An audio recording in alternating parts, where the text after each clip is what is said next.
Welcome, everybody, to SquareSpace versus WordPress, a head-to-head comparison. This is part of a webinar series from the nonprofit website Insider, which is a newsletter and website series focused on staff at nonprofits who manage websites.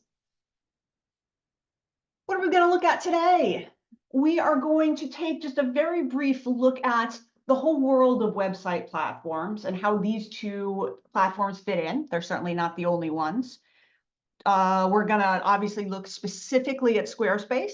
I'm going to start by talking about some pros and cons, and then Ed is going to dive into a detailed demo of the front end, but particularly the back end, to help us get into the sense of where the differences lie.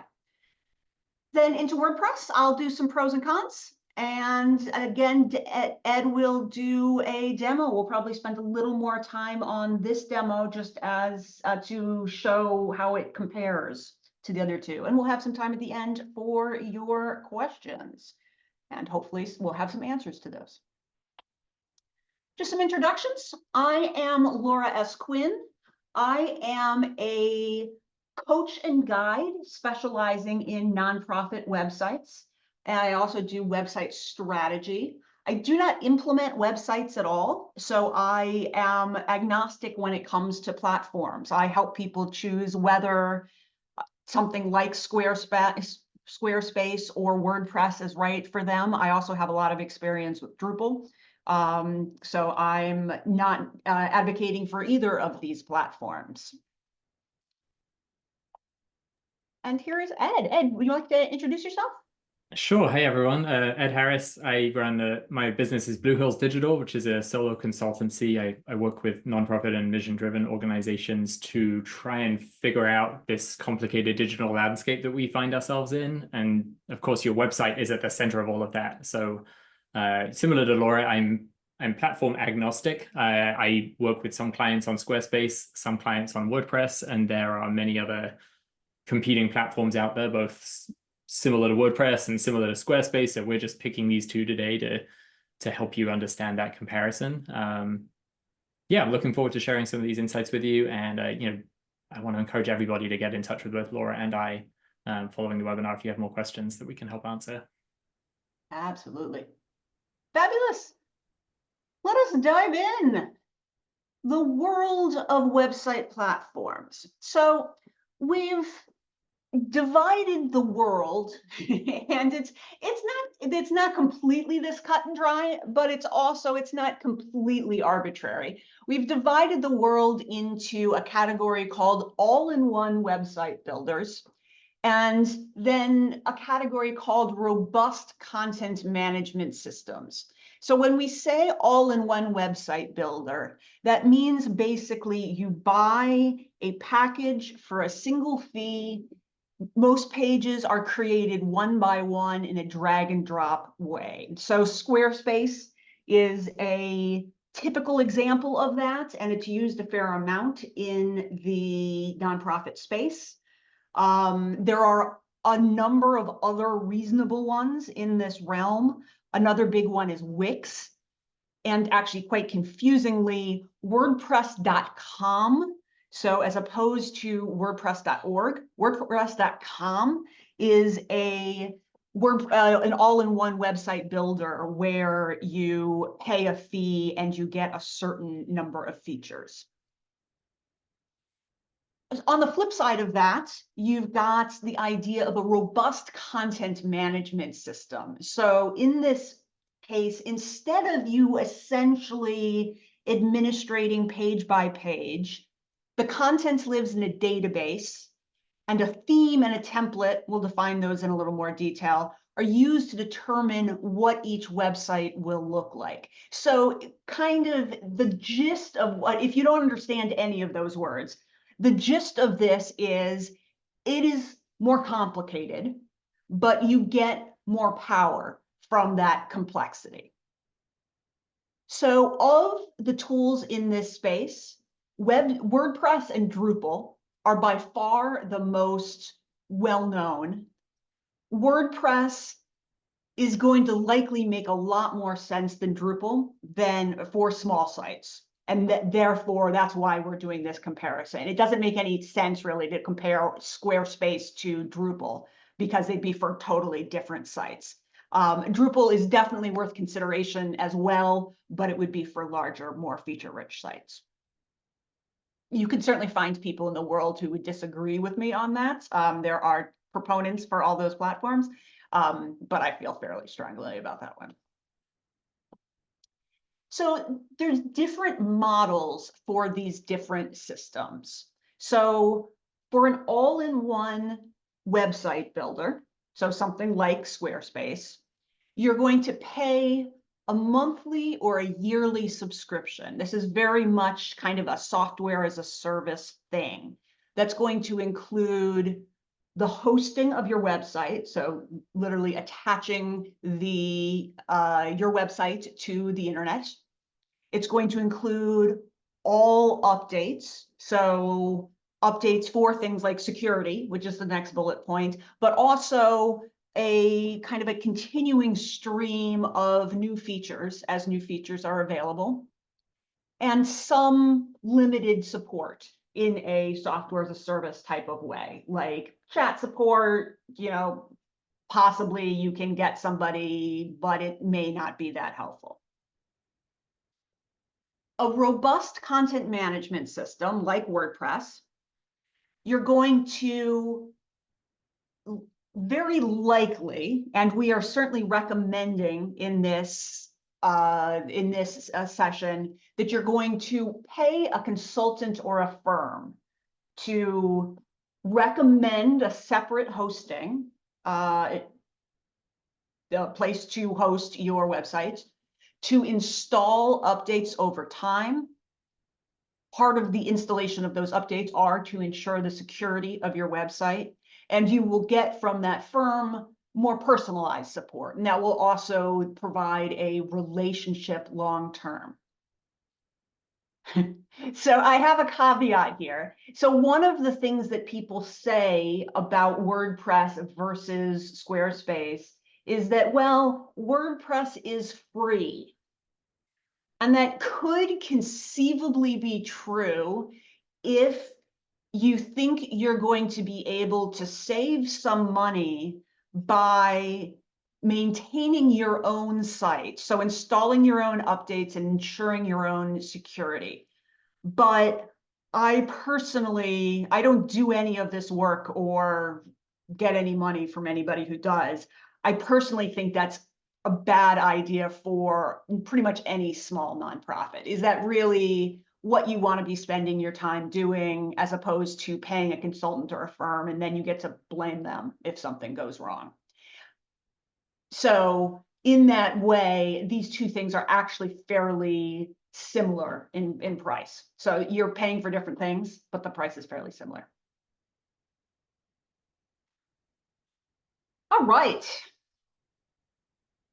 With that said, with Ed on the line, Ed on the chat, I'm going to actually let him, certainly if you have questions about the overall world, or you're wondering why we've chosen these two compared to other things in the world, go ahead and enter those in the chat, and either Ed can take them or we'll pull them to the end of the session.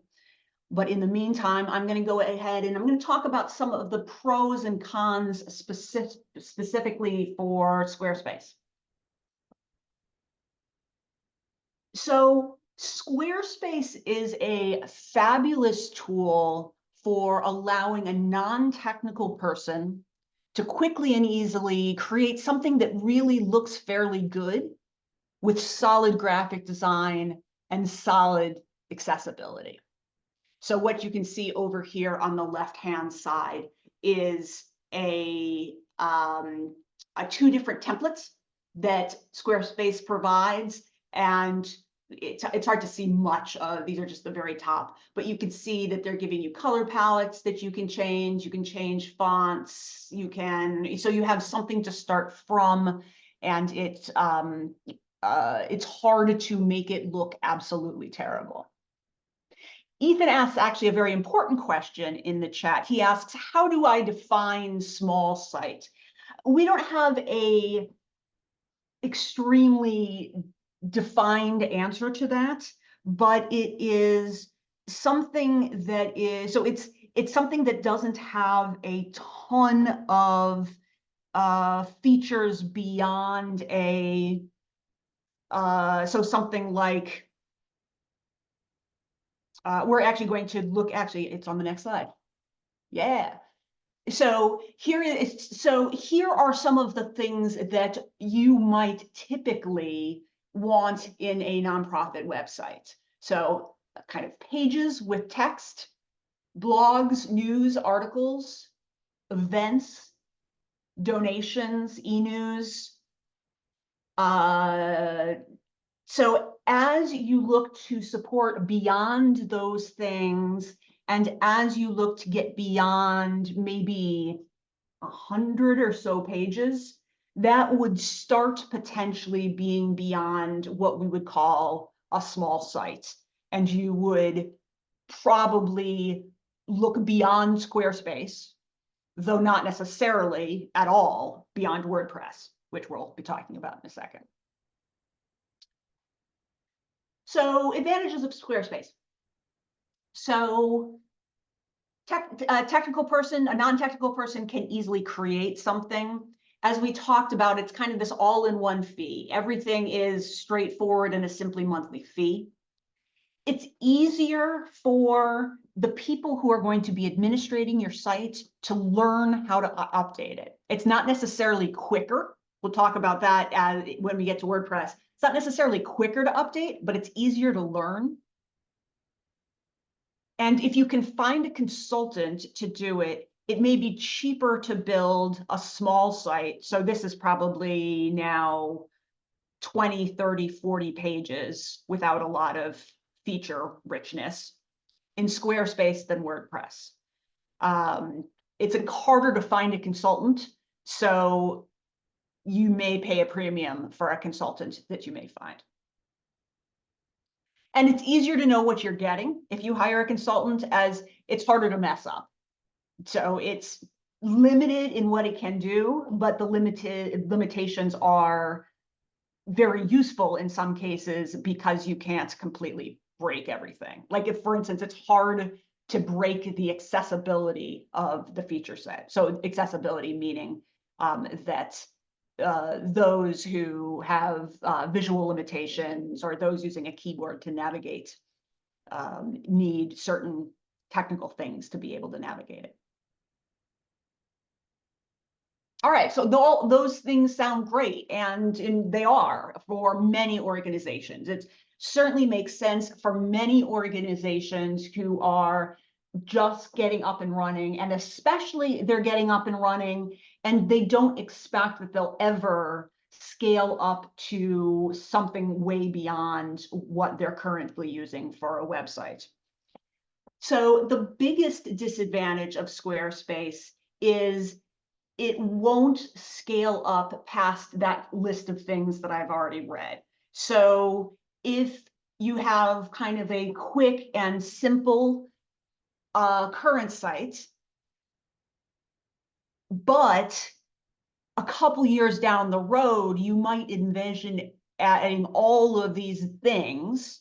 So additional features, additional sections, lots of stuff, then SquareSpace is less likely to support a lot more things down the road than WordPress is. Another disadvantage of SquareSpace is it can be slower to do literal page updates, and it's finicky. It's slightly buggy in how it works in terms of like adding page breaks and how like the mobile view looks compared to the other. You need to check them both and go back and forth and like, why is there now? It lost my site style on mobile. Which is less likely to be true in WordPress. It's harder to find a consultant. it's easier for an admin to accidentally mess up the site, and there are no backups. So another reason, if you're going to be updating your site a lot, doing a fair amount, it can be a little more dangerous to be on Squarespace. Yes, Andy has said no backups, question mark, question mark. So it is backed up in the cloud.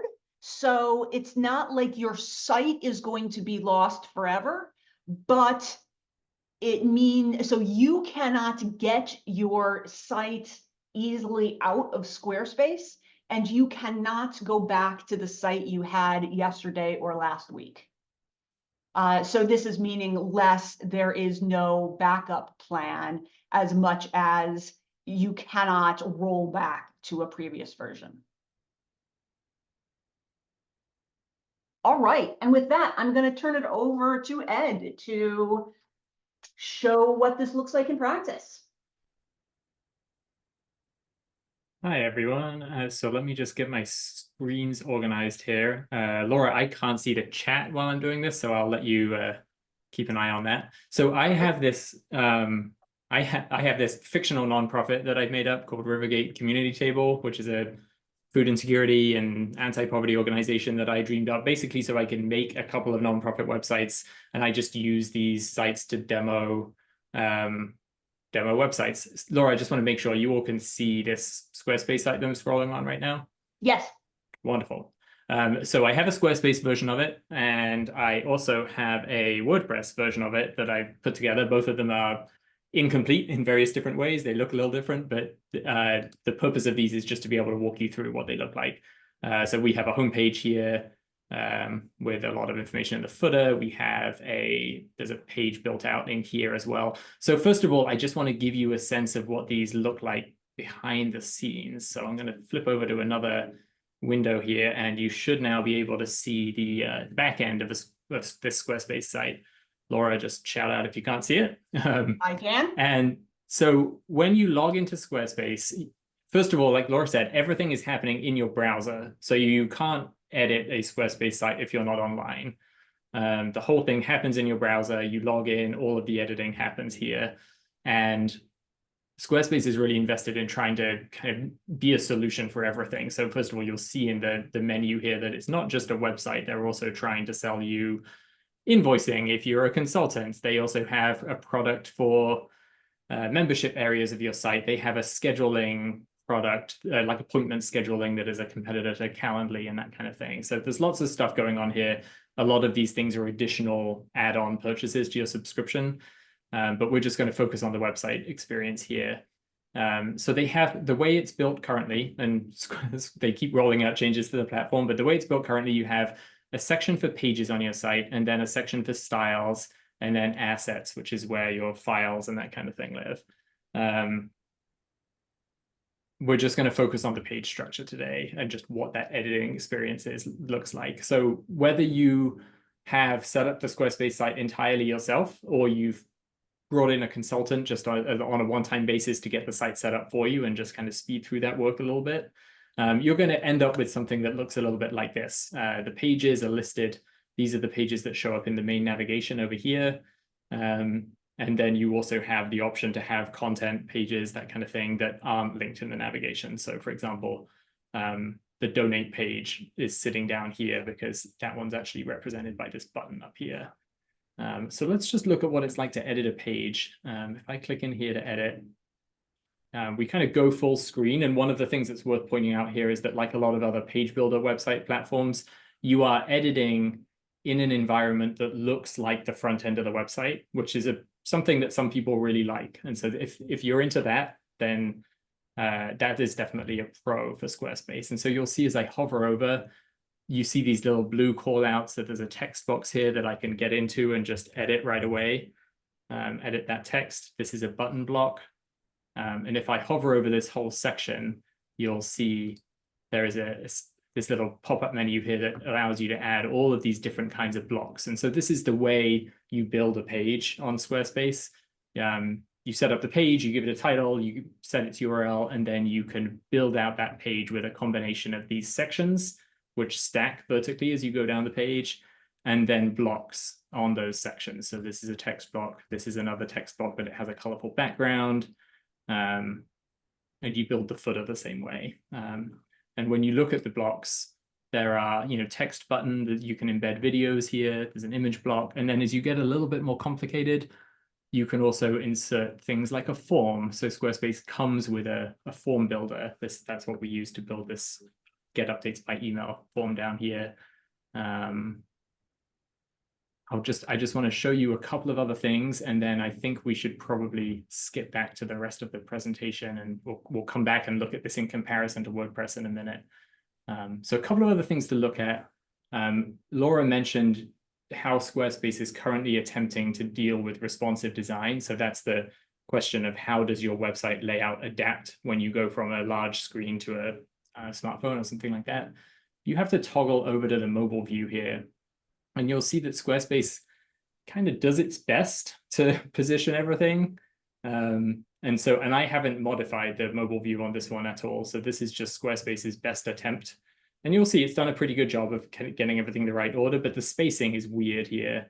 And the background image, like we've cut off one of the subjects in the background image. And so you'll often find yourself laying out a page and then having to toggle over to mobile view and tweak things a little bit. We need to bring this down, and maybe we move this up and make it full width on the mobile view, that kind of thing. This is the editing experience. And as Laura said, like, it is often buggy. I often experience making some changes, toggling over to desktop view, and then maybe going back to mobile and finding that things have jumped around again, which can be frustrating. One other thing that I'm just going to quickly show you here is when we go into this page that's about food assistance, we've entered in I have quite a lot of information on this page, right? With this nonprofit has these different locations, each of which have hours and addresses and services. So there's some common information about each of these locations. And the best way that I can create that on Squarespace is simply by having a really big page. So this page is just lots of sections. There's a section for each one of these. And I've had to manually type it in. But if I were to want to change the layout or the appearance of each of these, I would have to go in and edit each one of these sections manually and make the same edit over and over again. And so that's one of the distinctions that Laura is going to talk about next as we move into thinking about WordPress. Laura, is there anything else you want me to point out here that I've forgotten about before we jump over to the WordPress section? Nope, I think we are good. Yeah, plenty more here to look at, but I'll let you carry on with the slides and we can come back to this in a moment. Sounds great. All right, so let's go back over to some slides and talk about the pros and cons of WordPress. Oops. Great. Ed, are you seeing my screen? Yes, I am. Fabulous. All right. So WordPress, as you'll see in just a few minutes, looks fairly different in the back end. And it's because it's set up essentially so while Squarespace is set up to make creating each given page really easy and intuitive, WordPress is much more set up to make it easy to do more powerful things. So to do things that are going to appear on multiple pages. It was initially created as a blog tool. So that has, a summary of a blog on one page, and then you go and maybe it's got a different layout of the blog. And it's really taken that, and that was 20 years ago that it was a blog tool. It's really taken that idea and run with it. So you can build virtually anything with it if you're willing to pay for it. So with a developer firm, you can easily, do sites that are going to cost, $100,000, $200,000 for large organizations with, like, for instance, this one has a whole resource library with filters. It's got a, fancy overlay nav. It's got, a number of things. And some of this stuff individually, piece by piece, these things are a little hard to talk about because piece by piece, some of this may be available in Squarespace. So like, for instance, there is a MegaNav plugin for Squarespace. There are individual page templates that will support particular things, but it doesn't allow you to programmatically work in the same way. And Ed will show you a specific example. So as if you're fairly small right now, one of the things to think about is, do you expect to grow over time?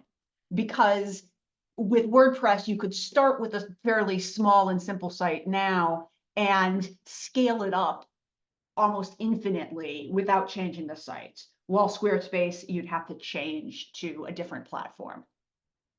Let's see, there are tons of WordPress developers, far more than there are Squarespace developers. The graphic design is much more, so you can make changes and do things with Squarespace, but it can be, the graphic design of WordPress can be incredibly tailored to do whatever you want. It's harder for an admin to mess up the site accidentally. Much easier to define really buttoned up styles to say, okay, it's impossible for someone to put flashing blue letters on the site. I bet you can't do flashing letters on Squarespace, but to make the letters here blue. And you can say, for instance, that people are only allowed to update this section, and you need to have special permissions to update this other section. Disadvantages of WordPress. So obviously, I'm trying not to do just a flip side of the other. So here's just a little deeper dive into some of the disadvantages. Because there are only a few highly accessible pre-existing themes, so accessible meaning here for those who have disabilities, accessible to those with disabilities, you'll need to choose between either something that looks more templated to be accessible, which I'm taking as a given that you need it to be more accessible, or you'll need to choose between that and a more expensive custom graphic design. So someone designing something from scratch, not using a template. The template is the way that the graphic design is created through code on the front end. There are so many developers that it's really important to check references and to look at existing sites, as a bad developer can create a bad site in non-obvious ways. So they can have a really crappy site that is not easy for you to know about. And it's a risk compared to Squarespace, because it's a lot harder to make a crappy site in a non-obvious way in Squarespace.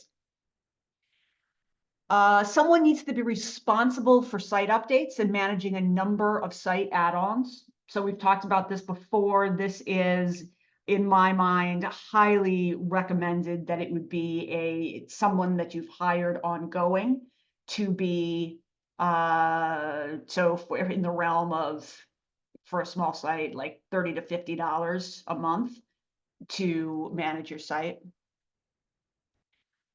For a very small site, it's likely to be more expensive to build. Sorry, I did not specify. This is not per month, but to build. So as you add more features and desires, the cost is likely to even out or favor WordPress. So here we've got this is very sketchy and it's a little arbitrary. So let's imagine we've got a very simple site. You could get a developer to build something like that out for you for, $1,000, $2,000. which is likely cheaper than what you can get a developer to develop it for you in WordPress. But as things get more complicated, Squarespace will be more expensive, and then in fact will just stop supporting what you need. WordPress will do lots more stuff way out beyond the chart that Squarespace can't support. You just go to a slide that I skipped before. Cost is an obvious question. The ongoing costs of these two products are about the same. As we've talked about, just to go through this quickly again, Squarespace has a monthly cost, $25 to $40, depending on what exactly you're doing, which includes all the ongoing sites. WordPress itself is free, but needs to be hosted and upgraded. A more sophisticated site in WordPress will also require fees for additional plugins. So as you get more, so you're not going to cap out at this, about $40, even for a really sophisticated site in WordPress. There's also likely going to be monthly plugins that you'll need to pay monthly. Sorry, they're plugins that you'll also need to pay monthly fees for. And with that, let us embark on a WordPress demo. All right, everyone. So again, Laura, shout out if you can't see the screen right now or if you can't hear me, but I think we're good. I can. So we were looking at this Squarespace site before. I also have a similar playground built of the site in WordPress. Looks a little bit different just because I didn't spend hours trying to make it look perfectly the same. But here's the WordPress site. Again, on the homepage, we have, similar banner. We have a little bit of text. And one of the areas that I want to shout out as being different right out of the gate is that when we were looking at the Squarespace site, we essentially had a site that had a bunch of pages. So we had a homepage, we had that food assistance page we were looking at. I haven't even filled out the content on the volunteer or the about page. There's a donate page. And there is a news section here as well that is a collection of blog posts. And these ones are just placeholder stuff that Squarespace gives you. But the Squarespace site that we were looking at was just pages, like long pages that you built by doing that drag and drop interface that we were looking at, and blog posts. And the editing interface for a blog post on Squarespace is actually even more basic. You can put a title in. You can type your text, and there is a similar situation where you can drop in an image or a video or something like that in, to make up the content of your blog post. But I really want to emphasize this idea that Squarespace it's for smaller sites in terms of the amount of content, but it is also for smaller sites in the amount of complexity. If you're just working with pages and blog posts, maybe events, because Squarespace does have an event calendar, Squarespace is probably a good fit. The place where WordPress really starts to kind of break ahead of the page builders is when you need to add either some more complex functionality, or you need to create a specific customized type of content. And so when we were looking at when we were looking at Squarespace, we had that page full of food assistance locations, right? And they all had the same, each one has a title, some hours, a location, a description, and a map, right? And so if you were working in WordPress, you would have the opportunity to actually create a custom content type to contain this information. And that means that as you scale and you get to having like 20 of these or maybe 50 of these, and all of a sudden you realize that you needed to adjust one of the fields or add an additional field to all of them or change the way the layout looked, you could do that across all of these much more easily. And so I want to show you what that looks like on WordPress. So here we have, when you click over to the programs page, on this one, I've actually listed, there's a little library of all of these single programs. And when you click through into one of these, you get a nice looking page, which has the title, the services that are available, the hours, the description, the location, and a map. And each one of these programs uses that same template. And so if I wanted to go through and change the way the map looked on each of these pages, or make an update to the way the hours are displayed or something like that, we can do this in WordPress because we've created a custom content type to contain that, what is essentially a database of information about programs. So having said that, that's one of the big distinctions about WordPress. I want to hop over into the back end of WordPress to let you see what that looks like. So this, if anyone's ever managed a WordPress site or been an editor on a WordPress site, this probably looks familiar. It is much more ugly and counterintuitive in comparison to a SquareSpace site. As a developer, you can do a lot to clean up the way the WordPress admin dashboard looks and make it look less daunting. But this is basically how it looks out of the box when you install WordPress. I'm looking at it as an admin user right now, and in a minute I'm going to switch over to looking at it as logging in as an editor, so that you get a sense of how things can be, how some of the complexity can be kind of stripped away if you are not the developer of the site, but you are simply that nonprofit communications manager who's responsible for editing pages or posts, but not managing the technical side of the website. But before I do that, I do just want to show you quickly how that custom, like some of the things that you see in WordPress. So unlike SquareSpace, there's this free WordPress software that is powering the whole thing. We've installed a theme right here, which controls how the page content and the blog post content and everything else that's in the database is actually displayed on the front end of the site. And then to power some of that additional functionality, you're going to need to rely on plugins, which are additional little pieces of software that you've added to your website. Some of these are free and are open source, like WordPress. Some of these cost money. So for example, WordPress doesn't come with a form builder functionality built in. So on all of the WordPress sites that I build, I use a paid plugin called Gravity Forms to build contact forms and email submission forms, that kind of thing. I also use a plugin called ACF to build those custom post types. So that's where the program thing comes in.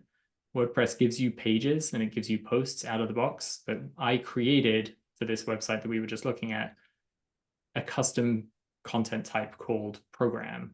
And so when you go into, if I wanted to add another one of those programs that we were just looking at that would show up on this page and would be included in this set of filters here, I would do that in the back end by going to add new program, and it would prompt me for all of those pieces of information. So I'd have to add a title, a description, hours, address, and I'd give it a location. And then over here on the right, I would check which of those services I wanted to be assigned to. And all of that would then power this engine on the front end of the site, which displays all of these, shows each one on its own page. And we even have a section on the homepage here where 3 of them are featured. And this is all being driven by that database of custom program details and behind the scenes. The page builder, your experience of editing pages on a WordPress site is going to vary dramatically by how the developer has chosen to set up the website. I'm using a pretty simple theme that is focused on the WordPress block editor, which is the default at this point in time. And when you edit a page using this approach, you're going to see something that looks a little bit like this. So there is to some degree, it looks a little bit like what you see on the front end. So this is the donation page. And so you'll see that we're seeing everything. We're not seeing the header when we're in the editing interface, but we're seeing this green display here. The text looks the same as it does on the front end, and you can edit it here. But then some of the other pieces of content don't look exactly the same. Like I have an embedded donation form here from FundraiseUp, which is one of my favorite online donation providers. And when we're on the back end, that code does not render. All we're seeing is the embed code. I can toggle it over to preview, and it may or may not work in terms of rendering. Looks like it doesn't, and that's okay, because on the front end of the site, we see that donation form and it is 100% functional. Laura, what else did we want to demo as we were looking through this? I see a lot of activity in the chat. Are there questions that we should take a look at here? I think that we might want to pause and take some questions, and then potentially we do some demoing for some of these questions. But there are some good Good questions here. Actually, let's just start with a simple one while I line up the other ones. We got a couple of questions, in fact, about SquareSpace donations, which I know it does do, and I've said that in the chat, but I'd love if you could just take a minute to show it and to talk about it. Sure. And so back over onto the Squarespace site, Squarespace has fairly robust like e-commerce capabilities. And so yeah, I'm not sure that I would steer somebody that was building an e-commerce website to Squarespace over a competitor like Shopify, maybe. But you can definitely sell stuff through a Squarespace site. And for a long time, Squarespace had a donation block that you could add to a page, but it was very basic. It did not, one of the worst things about it was that it did not allow you to accept recurring donations, which I feel like is, I mean, that would be a deal breaker for pretty much any nonprofit to only be able to do one-time donations. They have fixed that recently. They rolled out an update just earlier this, like in the summer of this year, to finally allowing recurring donations. And so you can now set up a little, still pretty basic donation form, basic in comparison to what you can get from a lot of the other companies that really specialize in doing online giving. But if your needs are simple, you could definitely look into the Squarespace option. You need to connect a Stripe account or another merchant account that handles the payments. That's pretty standard everywhere. And then you can drop that donation form into one of the pages. And so if you wanted to use a Squarespace donation block here and you had done that setup, yeah, I'm not sure if it'll show it to me because I haven't set it up yet. Let's see. No, I would have, oh, hold up, here we go. Oh, because I'm still, this website isn't on a paid plan yet, I don't have access to it, but there is the donation block. So if you had done the setup in your Squarespace account, then you would be able to add a donation form to the page. And then you would need to work in the settings part of Squarespace to actually do all of the wiring and make sure that you've configured where the money goes and what kind of confirmation email your people get. I would not recommend using Squarespace's donation functionality just because I think you can get much more powerful tools, often for free from other providers. Give Lively, DonorBucks, GiveButter, FundraiseUp, which is the one I have included here. Those are all great options that just give you access to a lot more functionality in your giving form than the one from Squarespace. Great. So I got DonorBox, GiveButter. What was the third one you said, Ed? I mean, there's lots. FundraiseUp is the one we're looking at right here. And I think know one people of the are going to ask, so I just wanted sure, to. yeah. Great. Fabulous. Actually, and while we're still on Squarespace, so though this actually probably applies to both. So we have a question. So if you have a site that's currently on WordPress, are you able to move it to Squarespace without a lot of effort? Or does that, because Squarespace does the hosting, is that an issue? So WordPress it's much easier to move content between sites in WordPress and to export and back up your content in WordPress. There are lots of plugins that make regular backups or exporting and moving content relatively easy to do. So for example, in a WordPress site, you can export all of your content. There is nothing that you can't pull out into essentially a spreadsheet if you want to move. And so if you wanted to move from WordPress to Squarespace, that would be one of the steps that you'd have to go through. Squarespace is limited both on its ability to import content if you were moving from WordPress to Squarespace, for example, and on its ability to export content. And we had that quick conversation about backups earlier. So Squarespace is really interested in just kind of keeping you in Squarespace. They don't provide a ton of support or functionality for moving in or out. There is the ability to import. If you have a lot of blogs published on a WordPress site, you can import the text content of all of those blogs into Squarespace using a tool that they provide. But if you are looking at moving, if you have a website on Squarespace with a lot of pages built out, you would need to manually rebuild each of those pages on Squarespace. There are some kind of unofficial tools that Squarespace developers have independently developed that can help with that process. But you need a fair amount of technical skill to use those. Yeah. And moving from SquareSpace to WordPress is kind of similarly cumbersome. It's definitely something where, unless you have a lot of time on your hands and have some technical skill, it's probably worth looking at hiring somebody that does this regularly to speed things up for you. Great. All right, and then let's dive into the WordPress world. We have a fair amount. Well, we've got one really, yes, one we probably could have predicted about the ecosystem, and then a number of questions about particular plugins and tools.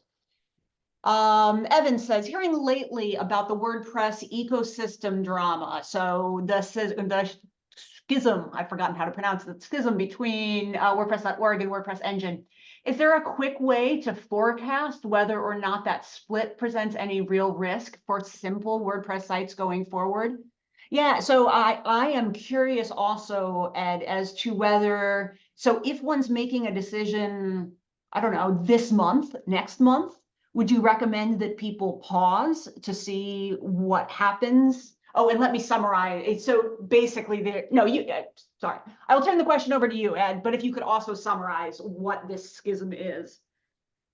Sure. And I think for the audience, for the folks in the room today, I'm not sure that it's something that is worth really kind of diving into the details of, because there's always some degree of internal turmoil within the community of users around any platform. But WordPress has certainly experienced, open source WordPress has certainly experienced a huge explosion of turmoil in the past 6 weeks. And I don't know if I can even really summarize it quickly. That's fine. WordPress is at its core is an open source project, which means that a community of volunteers are contributing their time to maintain a piece of software that you can download and use for free. That's what a free open source software is. And of course, because WordPress has become so popular and it now powers, 45-ish% of the websites on the web in total around the world, that is a hugely widely used piece of software, and lots of businesses have sprung up that are built on the back of WordPress as an open source piece of software. So there's lots of hosting companies and companies developing themes and plugins and functionality that are all within this WordPress ecosystem and are for-profit entities that are making money. And the founder of WordPress owns several of those companies. And so what we're experiencing right now is this tension between the not making any money, powered by volunteers, open source piece of WordPress, and all of the companies around it making money off of on the back of that. And that's where the tension is. And there are some lawsuits being filed, and there's a particular hosting company that is in the crosshairs right now. But that doesn't mean that I don't think that means that anybody should shy away from the WordPress ecosystem entirely. But I do think that there will be some shifts in the coming months and years around how that ecosystem as a whole functions. But any reputable hosting company will be able to steer you through that. And it's also a great thing to rely on an expert consultant or developer to get their guidance. This isn't something that, as a nonprofit communications person, you should be trying to understand necessarily. This is a place to lean on somebody else's expertise. Absolutely. Great. All right. Let's see. So a request on potential plugins in WordPress for scheduling events and classes and selling tickets. Thoughts on that?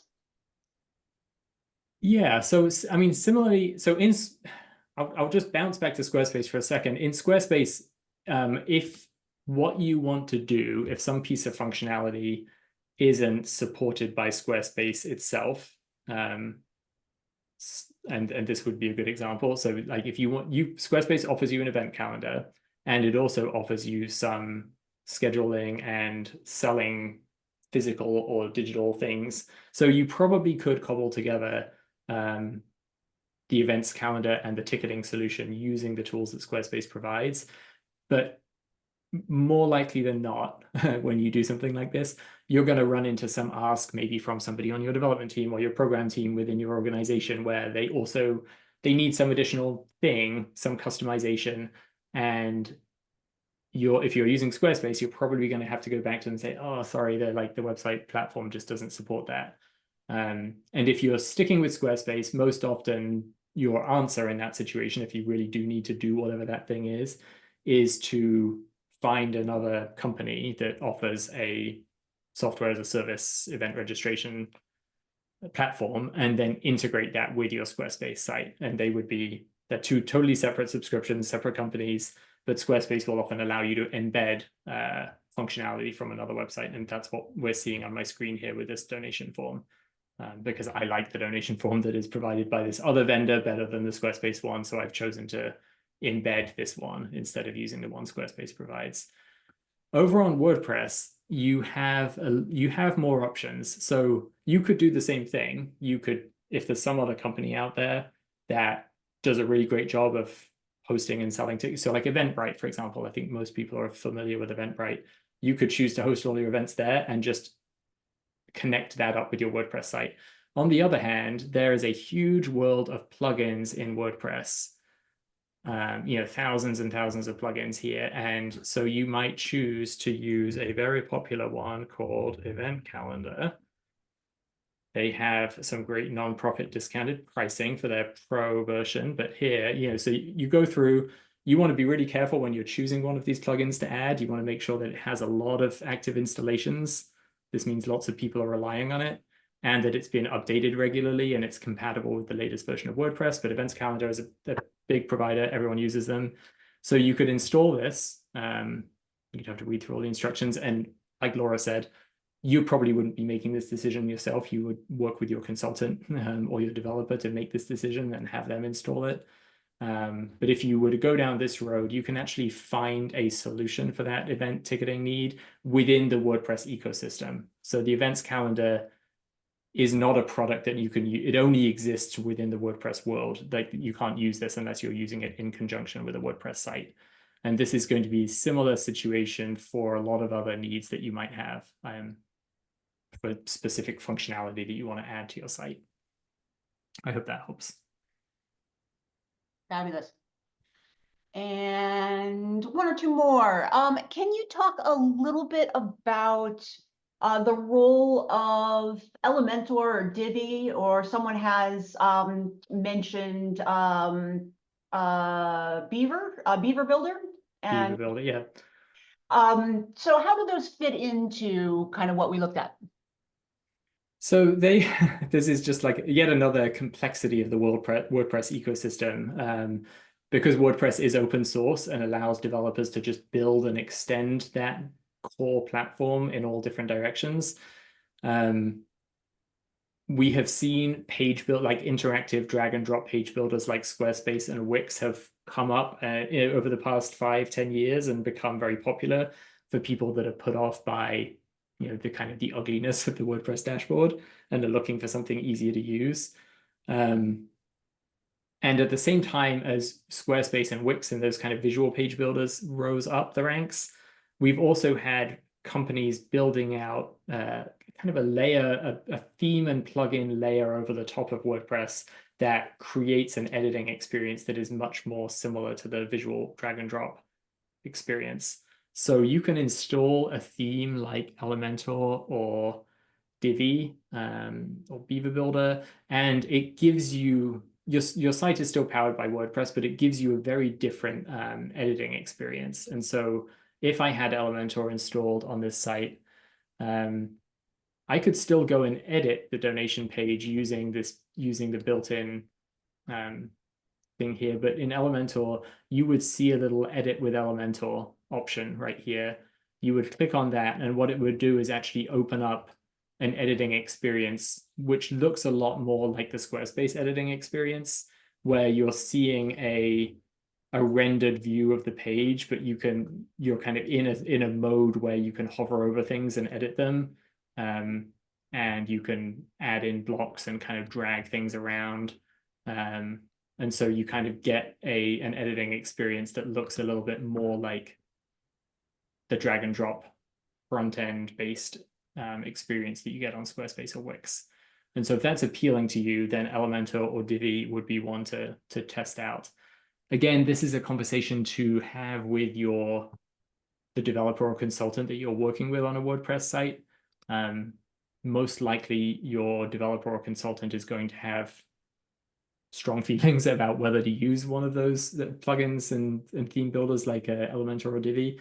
And if that's something that you really want, then it's probably going to be something that actually guides which consultant or developer you end up working with.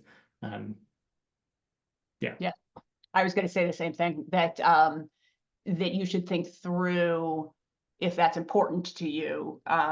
If it is very important to you, then yeah, making sure that your developer will do it, or has experience with it and is willing to implement that.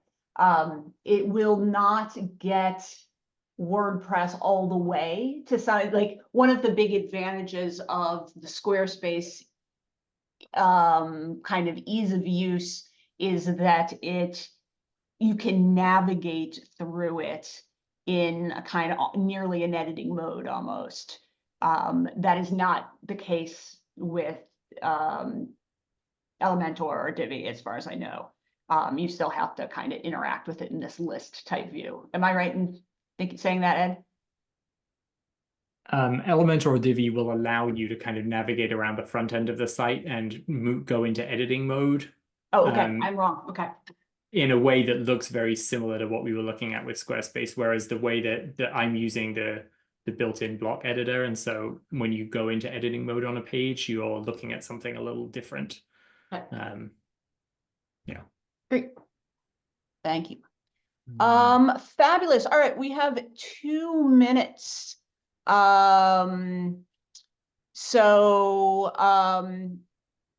asked a question about Zapier, which I can just answer very quickly. So again, it totally, if you're adding a plugin to WordPress to deal with, event ticketing or collecting form submissions or anything like that, most times, if you're going to need to pipe that data to somewhere else, you'll want to, part of your research about which plugin to use is going to involve checking to see, does this plugin connect with Zapier? So Gravity Forms, for example, that I use for email signups or for contact form submissions, it can push data to Zapier, as well as having built-in integrations with lots of other, Constant Contact, MailChimp, Salesforce, all of those different things.